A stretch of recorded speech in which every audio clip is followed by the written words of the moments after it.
আরজিকর দেখেছি। আমরা সবটা জানি, তারপরেও আমরা লিফট দেওয়ার নামে ধর্ষণ, ভোটের বাংলায় নারকীয় ঘটনা। আর সেই ঘটনার 1 মাস পর দায়ের অভিযোগ, শুরু তদন্ত। বেহালাতে একটি মেয়ে রেপ হয়েছে, কই আজকে তো রাস্তায় কেউ নামছেন না, কেউ প্রতিবাদ করছেন না। নিশ্চয়ই কোনো ঘটনা ঘটলে সেটা অন্যায়, কিন্তু আজকে কেন মুখ বুজে আছেন সকলে, চুপ করে কেন আছেন? আরজিকরেরও ফাইল খোলা হয়েছে, হাঁসখালিরও, সেখানেও একজন নির্যাতিতা, একজন বোন নাবালিকার ওপর যে অত্যাচার চলেছিল সেটাও আগামী দিন দেখা হবে পরিবার চাইলে।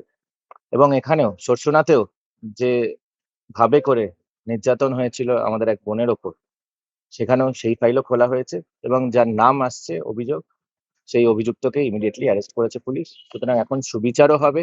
এখন আর বিচারের জন্য আমাদেরকে, সাধারণ মানুষ আমরা, আমাদেরকে রাত দখল দিন দখল করার দরকার হবে না। ঘটনা এপ্রিলের। নির্যাতিতার মায়ের অভিযোগ 17-18 তারিখের মধ্যে কোনো একটি সময় মেয়েকে লিফট দেওয়ার নামে গাড়িতে তোলা হয়, আর তারপর সেই গাড়িতে তুলে খাওয়ানো হয় মাদক মেশানো চকলেট। আর সেই গাড়িতেই ছিল অজ্ঞাত পরিচয় আরও 2 জন। তাদের হাতেই ধর্ষিত হতে হয় তার একরত্তি মেয়েকে। আর তারপর সেই নারকীয় ঘটনার ভিডিও রেকর্ড করা হয়। কাউকে কিছু বললেই সেই ভিডিও সর্বত্র ভাইরাল করে দেওয়া হবে বলেও হুমকি দেওয়া হয়। পুলিশ সূত্রে খবর, স্কুল ছুটির পর বেড়াতে নিয়ে যাবে। রাজি হয় নির্যাতিতা। গাড়ি নিয়ে আসে অভিযুক্ত। সেই গাড়ি পর্যন্ত এগিয়ে দেয় নির্যাতিতার বান্ধবী। গাড়ির মধ্যে মাদক মেশানো চকলেট খাইয়ে চলে নির্যাতন। নাবালিকা ধর্ষণের প্রতিবাদে নির্যাতিতার এক বান্ধবীর সূত্র ধরেই এক অভিযুক্তকে গ্রেফতার করেছে সরসুনা থানা। ভারতীয় ন্যায় সংহিতার 123, 351(2) এবং 61(2) ধারায় মামলা রুজু হয়েছে। এছাড়াও পকসোর 4, 6 এবং 10 ধারায় মামলা রুজু করেছে সরসুনা থানা।